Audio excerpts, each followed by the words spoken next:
Bienvenidos a Club de Prensa en NTN 24. Hoy transmitimos desde Cartagena de Indias, en la costa caribe de Colombia.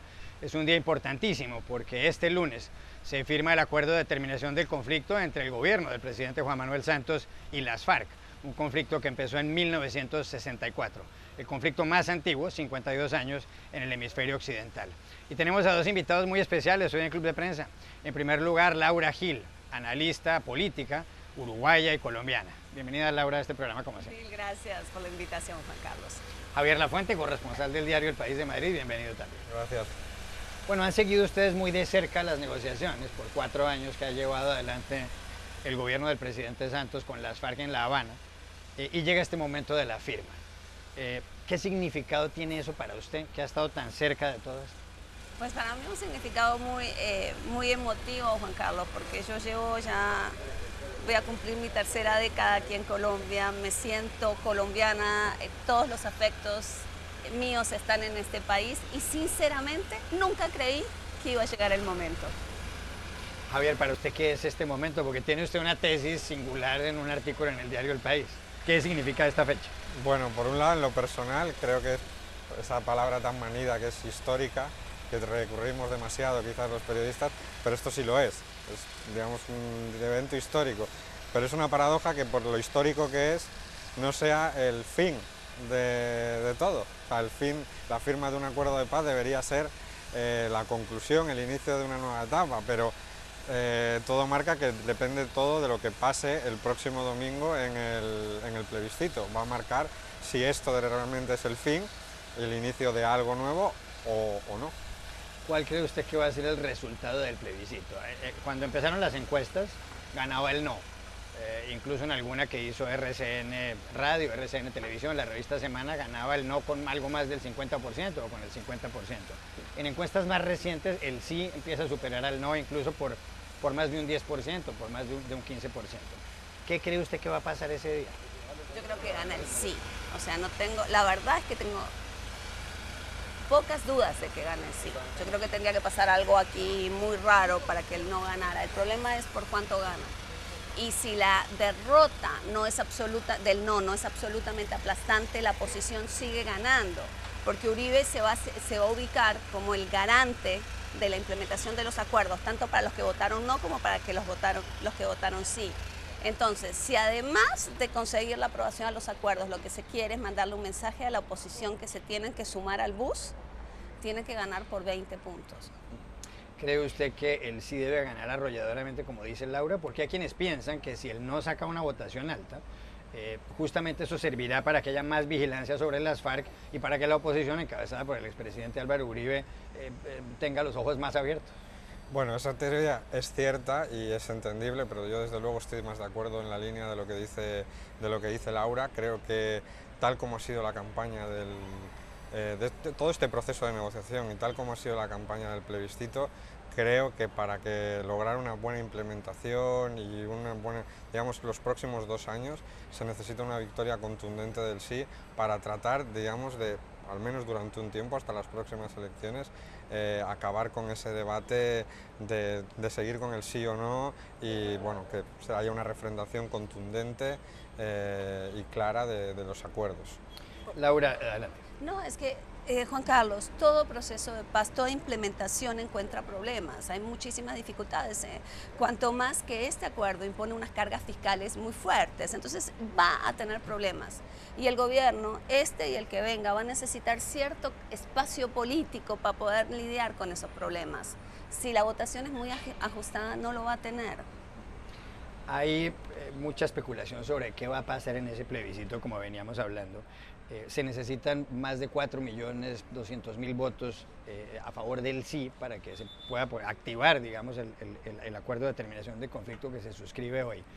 Pero, ¿qué pasa si gana el no? Usted le hizo una entrevista a Pepe Mujica, el presidente uruguayo, que salió este domingo pasado en el diario El Tiempo de Bogotá, donde él dice, si gana el no será como el triunfo de la esquizofrenia. ¿Eso pasaría si gana el no? Pues yo creo que si gana el no tendríamos como colombianos cómo explicárselo al mundo, la verdad. ¿Por qué? Juan Carlos, porque la comunidad internacional fue solidaria con nosotros, nos ayudó a hacer la guerra, nos financiaron la guerra, Estados Unidos y muchos países más. Después nos ayudaron a hacer la paz. Si gana el no, ¿qué vamos a hacer? ¿Nos van a volver a ayudar a financiar la guerra? No, si gana el no, nos quedamos solos. ¿Qué pasa si gana el no? Sí, estoy muy de acuerdo en lo que estaba diciendo Laura. Hace poco John Carlin escribía un artículo que hablaba de plebiscito o plebiscidio. Yo creo que Colombia se arriesga también a un plebiscidio. Lo que dice Laura es totalmente cierto. La comunidad internacional ha apoyado, no se recuerda, yo creo, un proceso de paz que tenga el apoyo de Naciones Unidas, que tenga el apoyo incondicional de Estados Unidos, de la Unión Europea, de toda América Latina.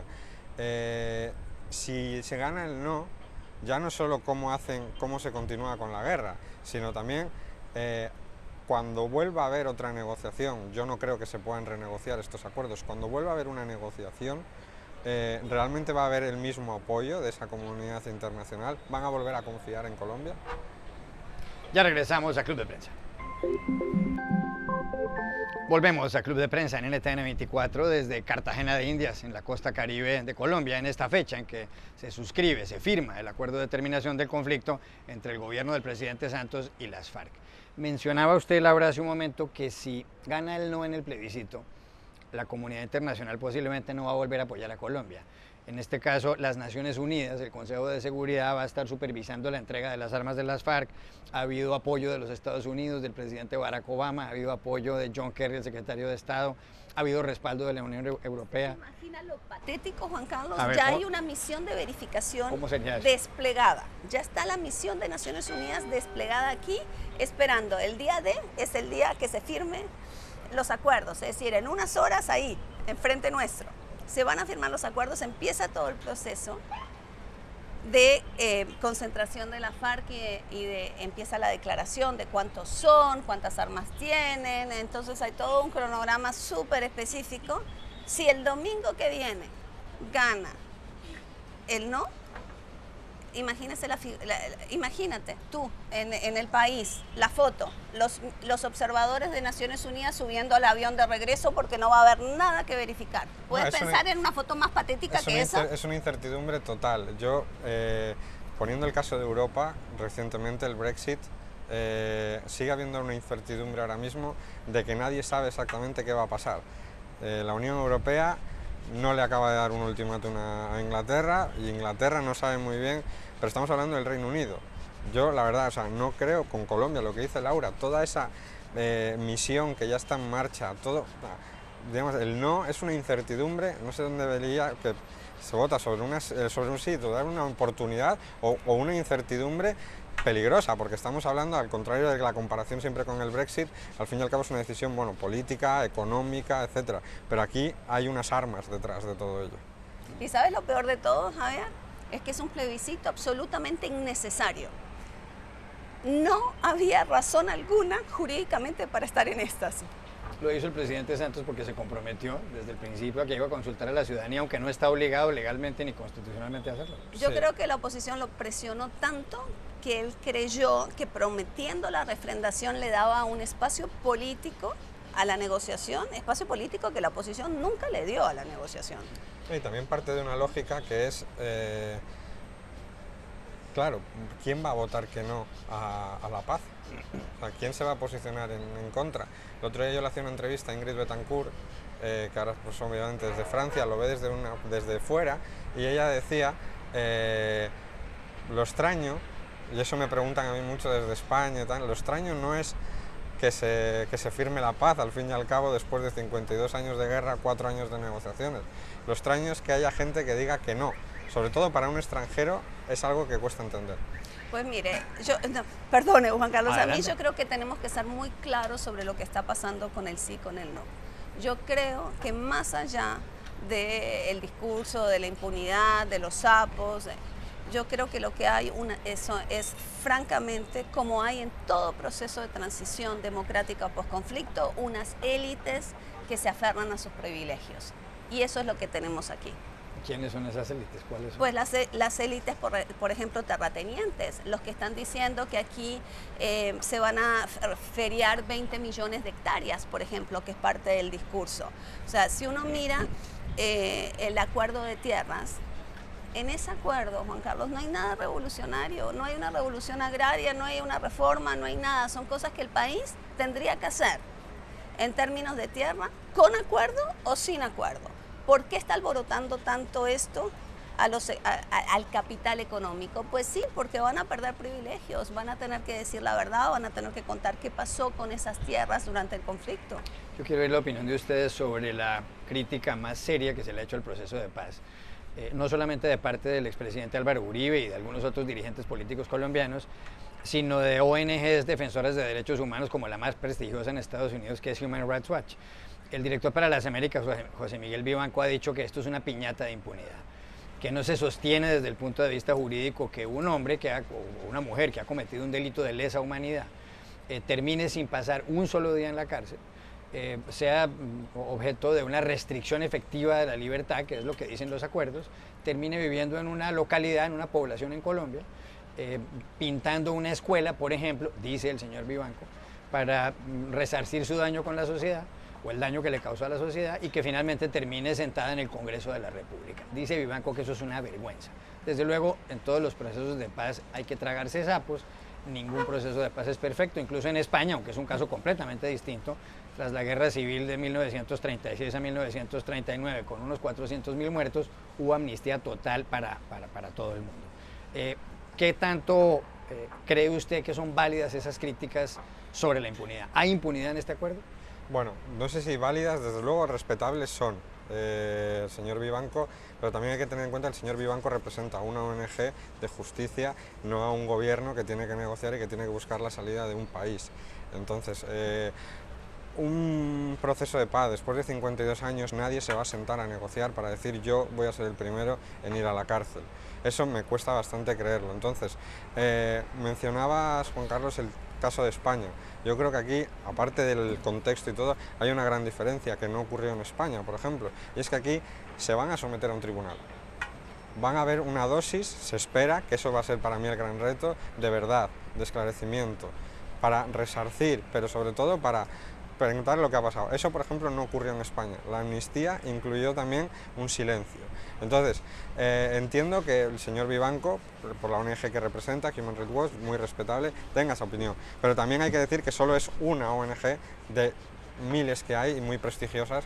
Y luego, bueno, la Corte Penal Internacional, no hay que olvidar, ha refrendado y ha dicho que los acuerdos cumplen de todo el requisito del derecho internacional. Laura Gil. Pues mire, yo quisiera contarle a los televidentes una cosa de contexto para que puedan entender el debate. Aquí en Colombia hay dos cosas, en mi punto de vista. Uno, que hay que tener en cuenta. Uno es que la fuerza política más importante del país es el antiuribismo. Y es lo que permitió el triunfo de Juan Manuel Santos en segunda vuelta, pero además permite que la campaña por el sí esté hecha de una amalgama de sectores, todos mezclados, que apenas pase el 3 de octubre van a estar todos peleados nuevamente. Y la segunda fuerza más importante que nos une como colombianos es el odio a la FARC. Entonces eso sí es muy difícil de casar, de casar estos dos factores en una campaña. Aquí la gente odia a las FARC. Entonces, obviamente, verlos detrás digamos, en una cárcel, detrás de barrotes, sería lo que les satisfacería, pero no es posible, como lo decía Javier. Entonces, ¿qué pasa con este acuerdo? Este acuerdo es el primer acuerdo de paz que no da amnistía por crímenes internacionales. No la ley de amnistía no cobijará los crímenes internacionales del Estatuto de Roma. Para eso se crea una vía especial. Y obviamente, si cuentan la verdad, si colaboran, si reparan, va a haber, digamos, un tratamiento muy beneficioso. ¿Qué me hubiese gustado a mí? A mí me hubiese gustado, sí, que los crímenes peores pagaran cárcel. Pero no se pudo, no se puede. ¿Eso significa que tenga que votar el acuerdo, las 297 páginas? No, ni tampoco creo que eso sea renegociable. No, aquí luego yo creo que, como dice Laura, renegociable ya no es que lo haya dicho el sí, gobierno. Si gana el no en el plebiscito, el uribismo ha dicho que se podría renegociar. ¿Ustedes ¿Y quién lo va a creen que eso es negociar? imposible? A ver, en Inglaterra, cuando gana el Brexit, que dijeron que iban a renegociar y que lo iban a renegociar a su manera. No dijeron quién iba a renegociar y si la Unión Europea estaba dispuesta a renegociar. Sí. ¿Quién lo va a hacer aquí? ¿Quién se va a ir a La Habana? ¿Va a ser Álvaro Uribe, que no logró nada de la FARC en 8 años? Sobre todo algo, a diferencia del Brexit, que volvemos, es algo político, económico, que engloba muchas decisiones que afectan a Europa, pero aquí estamos hablando de ya el mismo gobierno y las propias FARC en la conferencia de esta semana lo han dicho, no hay margen de renegociar. Es obvio, o sea, no va a haber, las FARC no va a decir, bueno, los colombianos han dicho no, yo voy a la cárcel. Yo creo que pensar eso es bastante ilusorio. Ya regresamos a Club de Prensa. Volvemos a Club de Prensa en NTN 24 desde Cartagena de Indias, en la costa caribe colombiana, en donde hoy, en el centro de convenciones que está a espaldas de este set, se firmará ese acuerdo de terminación del conflicto entre el gobierno del presidente Juan Manuel Santos y las FARC. Laura, cuando las FARC dejen las armas, muy próximamente, con la supervisión de las Naciones Unidas, pues tendrán algún tipo de participación política y se les han prometido unos escaños, unas curules en el Congreso de la República en Colombia. ¿Usted cree que les irá bien haciendo política? No, yo en eso tengo mucha fe en los colombianos. A las FARC, tal como son hoy en día, les va a ir mal en política. O sea, no entiendo este temor a que se nos va a instalar un régimen venezolano acá porque las FARC mañana van a estar en el poder. Yo creo que en los países donde ha habido proceso de paz y los partidos políticos de la insurgencia han sido exitosos, han tenido que esperar 10, 15, 20 años y transformar sus cuadros y transformarlos en la democracia, como sucedió en El Salvador, como sucedió en el mismo Uruguay. Mire, en la entrevista que salió ayer, domingo, en El Tiempo, decía Mujica, es que a mí no me eligieron por haber sido guerrillero, a mí me eligieron por todo lo que hice después de haber sido guerrillero. Javier Lafuente, ¿les irá bien a las FARC en la política? Bueno, yo creo que a corto plazo mucho tiene que cambiar este país para que les vaya bien.